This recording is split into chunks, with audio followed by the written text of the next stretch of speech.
মাতারবাড়ি বন্দর চ্যানেলের গভীরতা কমায় জাহাজ ভিড়তে সমস্যা। ড্রেজিংয়ের খরচ যোগাতে হিমশিম অবস্থা কর্তৃপক্ষের। 4 বছরেও নির্মিত হয়নি টার্মিনাল।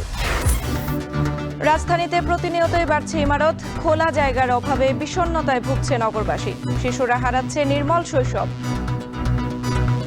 যারা যত বদ্ধ স্পেসে থাকবে তাদের কিন্তু মনোবিকাশের জায়গাটা কম হবে।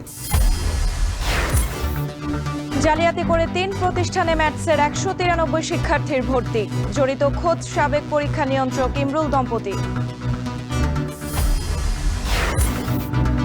এবং টাইগারদের চ্যাম্পিয়ন্স ট্রফি মিশন শুরু আজ। প্রথম ম্যাচের প্রতিপক্ষ ভারত। ভালো করার প্রত্যাশা শান্তদের। প্র্যাকটিস ম্যাচ, ওইখানে আমরা অনেক কিছু দেখেছি, সবাইকে বোলিং বা ব্যাটিং করার সুযোগটা দেওয়া হয়েছে। সো ইন জেনারেল প্র্যাকটিসের জন্যই করা। সো আমার মনে হয় না খুব বেশি একটা ইফেক্ট পড়বে।